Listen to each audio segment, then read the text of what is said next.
देख मेरे भाई, आज जो हम बताने वाले हैं ना तुमको, इसमें से एक नंबर का क्वेश्चन नहीं, 2 नंबर का क्वेश्चन लिख कर ले लो कि आएगा तो आएगा, ठीक ना। अभी हम एकदम सिलेक्टेड टाइप पढ़ा रहे हैं कि जो तुमको एकदम छपने वाला है क्वेश्चन में, बोर्ड एग्जाम में। अभी देखो ये कैसे हो रहा है। गोलीय दर्पण में प्रतिबिंब बनने का नियम बता रहे हैं। गोलीय दर्पण में प्रतिबिंब बनने का नियम, तो नियम नंबर 4 वो होता है आपका, सीधा सीधे आप सुन लीजिए। और यही क्वेश्चन आपसे एक बार पूछेगा और आपको एकदम धड़ाक देना, शॉर्ट में मार देना आंसर, ठीक ना। आइए देखिए क्या होता है पहला नंबर नियम। पहला नंबर नियम क्या होता है, फिगर में पहले देखिए। इसको बोलते हैं, देखो जी, ये जो आपको लंबा सा दिख रहा है ना हरा वाला से, इसको बोलते हैं क्या, मुख्य अक्ष बोलते हैं। इसको क्या बोलते हैं, मुख्य अक्ष। यहाँ पे जो होता है ये बोलते हैं ध्रुव, इसको बोलते हैं मुख्य फोकस, और इसको क्या बोलते हैं, वक्रता केंद्र बोलते हैं, ठीक ना। और ये जो है ना, ये किरण आ रही है और ये दर्पण है अवतल दर्पण। इससे परावर्तन के बाद ये वापस किससे जा रही है, तो मुख्य फोकस से जा रही है। किससे जा रही है, मुख्य फोकस से। तो यही नियम नंबर पहला कहता है कि जब प्रकाश की किरण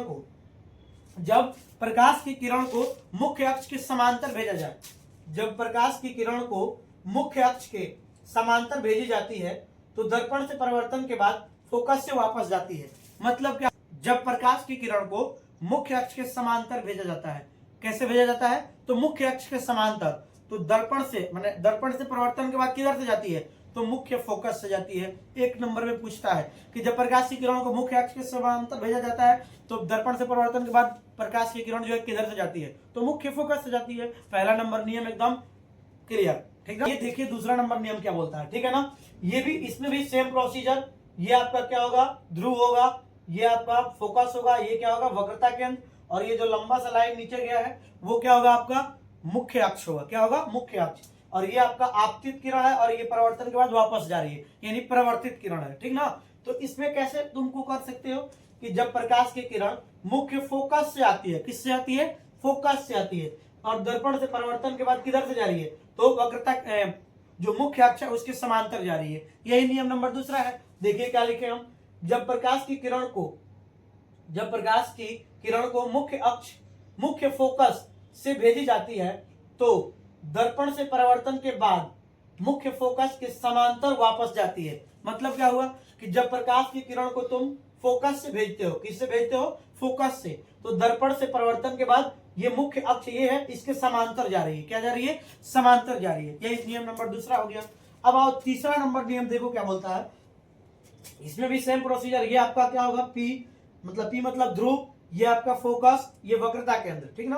तो इसमें क्या होता है कि जब प्रकाश की किरण को वक्रता केंद्र से भेजा जाता है, जब प्रकाश की किरण को वक्रता केंद्र से भेजा जाता है तो दर्पण से परावर्तन के बाद पुनः ये वक्रता केंद्र से ही वापस जाती है, ठीक है ना। तो यही नियम नंबर क्या है, तीसरा है। देखिए लिखे क्या है, जब प्रकाश की किरण को वक्रता केंद्र से भेजी जाती है तो दर्पण से परावर्तन के बाद वक्रता केंद्र से ही वापस लौटती है। मतलब वही, कितना आसान सा है। जब प्रकाश की किरण को वक्रता केंद्र से भेजते हो तो वापस दर्पण से परावर्तन के बाद फिर उधर से जाती है, किधर से, वक्रता केंद्र से। तो ये नियम नंबर तीसरा हो जाएगा। ये चौथा नंबर नियम देखो कितना बेहतरीन है। ये नियम आप जो परावर्तन के नियम पढ़े हो ना, वही है एक तरह से। जैसे देखिए इसमें भी आपका ये क्या हो जाएगा, पी मतलब ध्रुव हो जाएगा, ये क्या हो जाएगा, फोकस, और ये आपका वक्रता केंद्र, ठीक है ना। इधर से ये जो आ रही है ये होगा आपतित किरण, और ये जो रिटर्न जा रही है वो क्या होगा, परावर्तित किरण। ये वाला आपका ध्रुव हो गया। इसमें देखिए क्या होता है कि जब प्रकाश की किरण ध्रुव से भेजी जाती है, किधर से भेजी जाती है, ध्रुव से, तो दर्पण मतलब जाती है क्या, वापस एकदम जितने डिग्री के एंगल से आ रही थी ना उतने ही डिग्री के एंगल से क्या होती है, रिटर्न जाती है। यानी इसको बोल सकते हैं क्या, जब प्रकाश की किरण को ध्रुव से भेजी जाती है तो दर्पण से परावर्तन के बाद आपतन कोण परावर्तन कोण के क्या हो जाते हैं, बराबर हो जाते हैं। मतलब जितना डिग्री के एंगल बनाकर ध्रुव पर जा रही है, रिटर्न भी उतने ही डिग्री के एंगल से बनाकर जाएगी।